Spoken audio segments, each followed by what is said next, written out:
So last week, I made a few predictions. And to prove that I do, in fact, have no clue what the hell I'm talking about, let's review. In F1, I said the snooze fest will continue until morale improves. Wrong. That race was a banger. Ferrari will Ferrari. They tried but still finished 4th and 5th. Lance Stroll will do something stupid. Kind of right. He didn't do anything like overtly dumb. Like there's no one incident that was dumb, but he still finished 17th. And the only people he beat were a rookie who was driving an actual Power Wheels car, Carlos Sainz, who retired with damage, and Nico Hulkenberg after he retired. For IndyCar, I predicted Fox will fuck up the coverage. At least 25% of the race will be missed due to ads. Now, I can't math, but there were still a fuck ton of ads. And in NASCAR, I said Goodyear NASCAR, having heard me say that Spring Bristol last year was my favorite race, will somehow, someway, fuck up the race as a personal insult to me. And yes, because God hates NASCAR, the track was about 15 degrees warmer than it was last year, meaning tires did not shred, and we got a parade. And finally, I said Denny Hamlin would win that race, and everything would be terrible. No to Denny, yes to the terrible. So let's all play along and pretend like we had fun. So let's start with IndyCar, who celebrated the 50th Grand Prix of Long Beach. This race was a race. For the pure racing fans among us, it was okay. A variety of strategies vied for a leg up, and it was hard to pass on such a narrow track. However, the green wall option tires from Firestone lasted about as long as my motivation to go on a diet, approximately 1/1000th of a second. Maybe, just maybe, they can teach Goodyear how to make a tire that falls off. The highlight of the race for me was the stint where Stingray Robb led the race, solely due to the fact that his name is Stingray Robb. And the more I learn about Stingray Robb, the more I am convinced that there is a cult dedicated to him. I think I'd drink that Kool-Aid.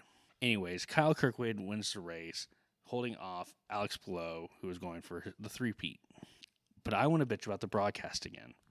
While the views on this race were apparently up compared to last year's Grand Prix of Long Beach, the actual broadcast was dog shit. I don't have a problem with the booth or the personalities yet. My problem is the same problem I have with the NASCAR coverage. Too many ads. Like seriously, if I wanted to watch ads, I'd watch a Super Bowl compilation, so at least they were good. Moving on to F1, remember that time last week and 30 seconds ago I said the snooze fest would continue until morale improves? Well, consider my morale improved. This race had a bit of everything. Piastri starting up front and staying there, Mercedes getting grid penalties for something so inconsequential I doubt anyone knew it was a rule, the Red Bull cars turning into last year was Williams, and Lando starting 6th and not fucking up the start, and the dipshit being the dipshit. So let's break this down. In qualifying, Oman Pastry got his pole position with Jorge Roosevelt in 2nd and Chuck LeMiz in 3rd. Banjo Porridge was 6th, which was a disgrace to that car. You're a fucking disgrace. However, Jorge and fellow Mercedes driver Kim Possible were hit with 1-place grid penalties each for entering the pit lane too soon after a red flag. You know, something that nobody in the entire world would know or care about, but the FIA has to prove that they're in charge. Look at me, sure. I'm the captain now. So come the start of the race, Banjo gets a hell of a jump off the line, getting him up to 3rd. In fact, it was too good because he was out of his starting box. This left him with a public flogging, otherwise known as a 5-second penalty. And then it was an F1 race. You had decent battles up and down the field. Alexander Hamilton remembered he was supposed to be good in that Ferrari and finished 5th. Jorge Roosevelt's car decided it didn't need the electrical system and broke the timing tower when his transponder quit working, like my hair follicles quit working. At one point, mass vasectomy was even dead last. This race was a banger.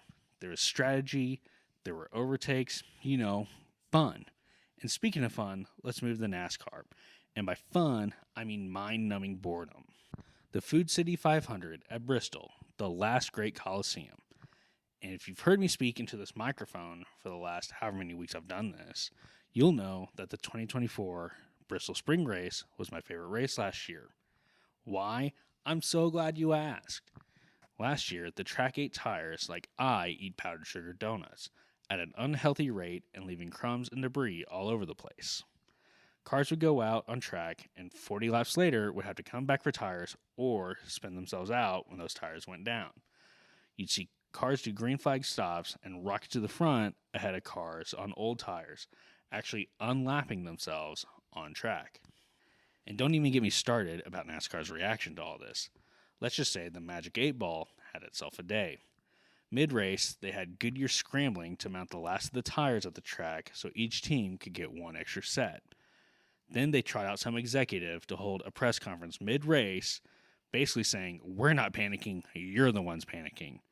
You know, like rational adults.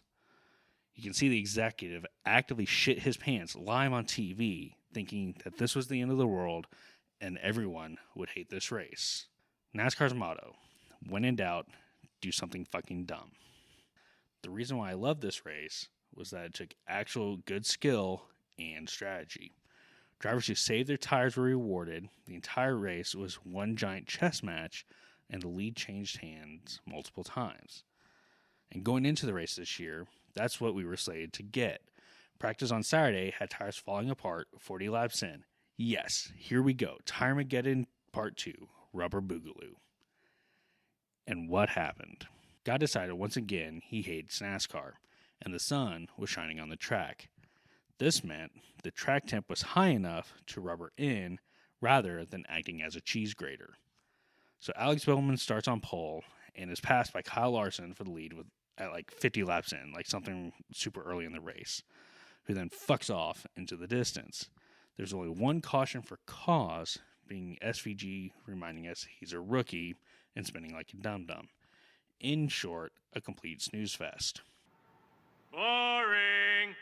This race clearly highlights that NASCAR hasn't fixed the short track package. And what's even more hilarious is on a NASCAR podcast, Elton Sawyer said that NASCAR was open to ideas for making the short track package better. What the fuck? So here are a few ideas from the official NASCAR idea machine. Add more horsepower. These are stock cars, not mopeds. Fix the aero. Cars should be able to pass, and clean air should not make that impossible. Replace the tire compound with marshmallows. At least then, it would fall off. Have Brian France arrested for war crimes and throw him in jail. Fire all your executives and turn the sport over to Dale Jr., Kevin Harvick, Denny Hamlin, and Tony Stewart. I'm open to other suggestions, but it's obvious the current executives know as much about racing as I do about eating a salad. So enough with the terrible and on to the awards. This is why no one likes you, you big dumb dipshit, goes to NASCAR for ruining the racing at Bristol. Rebound of the year goes to Kyle Larson, who went from crashing twice at Darlington to running away with this one. The David Koresh Award goes to Stingray Robb, and hopefully no one tells the ATF. The Obnoxious Hall Monitor Award goes to the FIA for handing out penalties as often as Daddy's disappointment is a disgrace to his team and family. The What the Hell Are You Actually Doing Award goes to Shane Van Gisbergen. If you'll recall, SVG's first race in Cup was a win at the first Chicago street race, and since then, he has regressed to the level of a single-celled organism. The Managed to Not Be a Brain Dead Moron Award goes to Ross Chastain, who inexplicably didn't do something stupid for 5 minutes. The How Many Pit Road Penalties to the Tootsie Roll Center of a Tootsie Pop Award goes to Kyle Busch, who goes through penalties like the Raiders go through quarterbacks. So to review, NASCAR ruined Bristol like the playoffs have ruined NASCAR. IndyCar is a cult and we all serve the God Emperor Stingray. F1 was fun for once. And the way to fix NASCAR is to send the France family to the International Court. NASCAR is off this next week for Easter, meaning I don't really know what to do. So maybe we make a How to Fix NASCAR video, or my perfect schedule, or maybe we all forget this even happened and continue on in our never-ending march to the grave. Smile. It'll only get worse.